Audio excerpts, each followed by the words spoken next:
Hey, what's up, American history students? Welcome back. It is April 22nd. It is Earth Day, so happy Earth Day. Make sure you get outside and show the Earth some love today. Um, it is day 21 of our e-learning experience, and it is official as of today. You see, I changed my note. We got an email. You should have gotten an email from our head of school, Kathy, yesterday, and this line was in that email in bold print. Logos will remain closed through this term, term 5, which concludes on June 5th, 2020. So at least now it's official, right? That April 24th date, forget about that. We knew that was never going to be the last day. June 5th is now the official last day right now.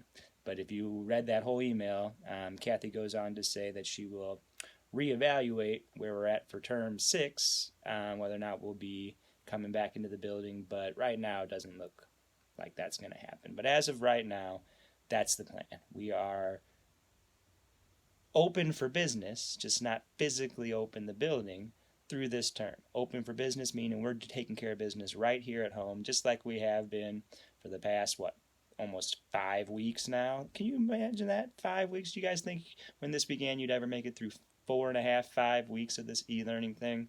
I bet a lot of you didn't think you'd have any chance of making it through a week. And look where you're at right now. So good for you. Keep up the good work.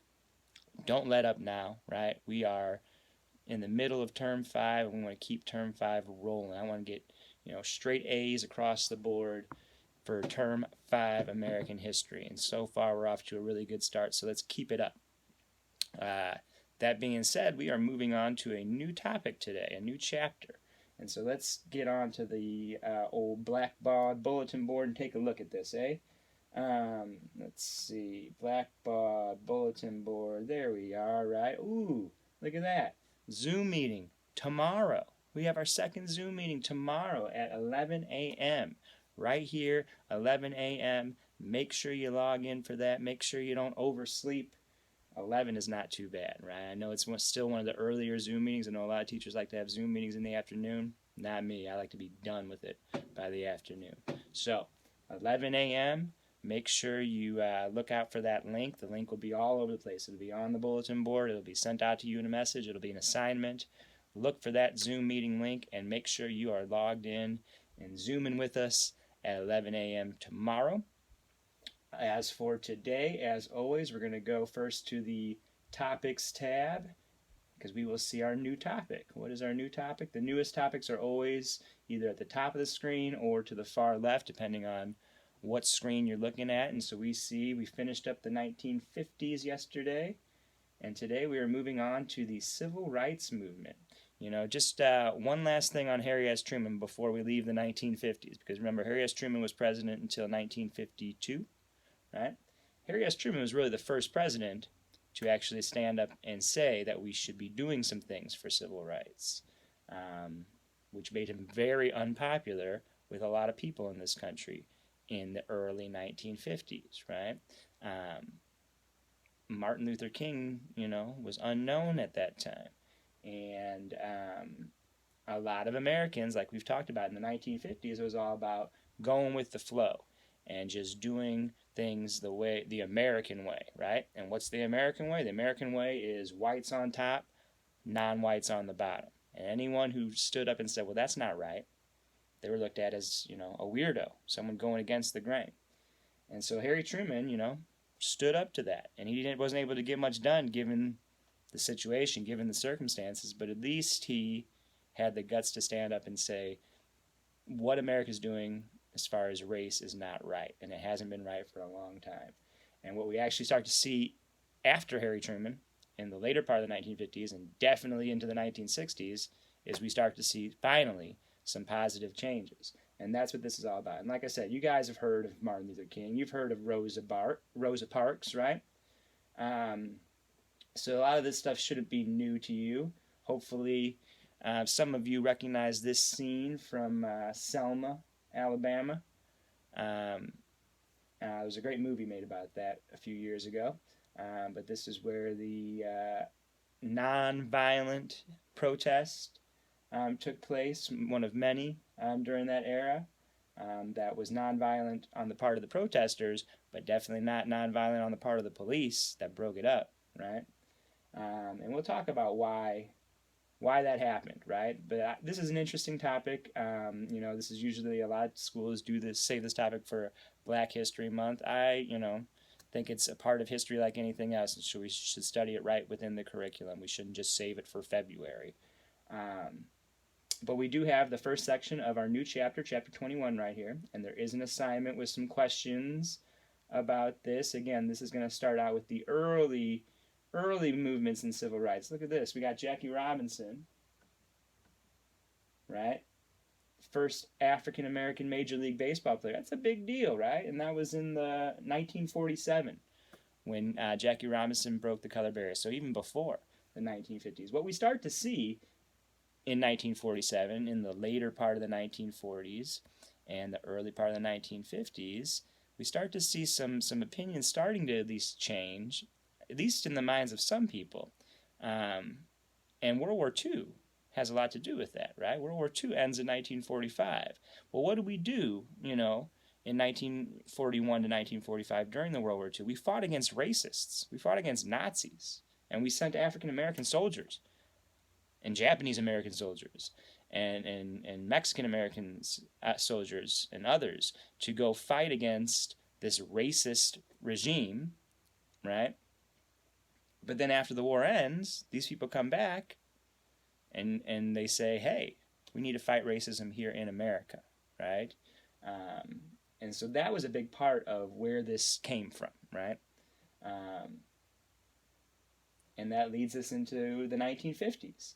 And one of the biggest Supreme Court cases in American history, Brown versus Board of Education, which was the Supreme Court case that ruled that segregated schools, black schools and white schools being separate, was unconstitutional. And that was a big, big, big change in American history. And so, that was in 1954. And so these are the early, actions on civil rights that took place in the 1950s, and we will move on from this. There you go. Rosa Parks, we mentioned her. Again, a lot of well-known faces and events that we're going to hopefully get a little more deeper into, and you'll get, some of the more deeper meaning, whereas I think, when we learn about this in middle school and elementary school and Black History Month, we get a very superficial, when I ask people, what did Martin Luther King do? You know what they say? He had a dream. He marched. He got us some freedom. What does that mean, right? I mean, it's not your fault that that's all you know about Martin Luther King. That's what you've been taught. I want to get more in depth on this, and that's the whole point of this. And speaking of that, let's take a look at the question of the day, right? As always, we have our two assignments. If we go back to our assignments tab, we see Chapter 21, Section 1. That's today's reading and the questions that go along with it. And then we have today's question of the day. And let's take a look at that question of the day. Because, again, people sometimes get frustrated, right? That we spend so much time in American history class talking about racism and race relations. Why do we got to talk about this all the time? Well, because this is American history. I wish it wasn't such a big part of American history, but it is, right? And to ignore it is to ignore history, right? But the question of the day is why? Why do you think racism has played such a big part in our nation's history? This shouldn't be that difficult of a question to figure out. But if you don't know, that's okay. Again, any response is acceptable for here. You want to log in and answer your question of the day. My answer that I'm going to submit, right, to why and if it's still around and how or if we can fix it, here's my response, right? Let's see. Why is it such a big thing?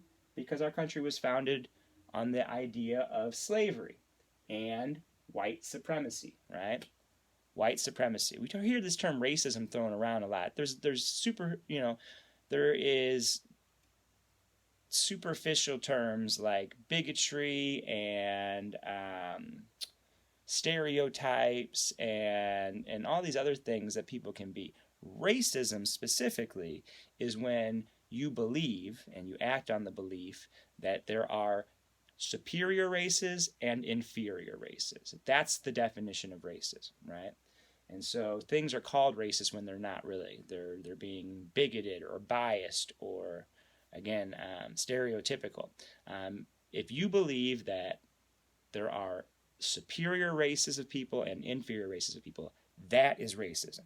And that's what this country was founded on, right? That the white race is the superior race to all races on earth. That's what this country was founded on. That's what slavery was founded on. And so that's a legacy that's been passed down for generations in our country.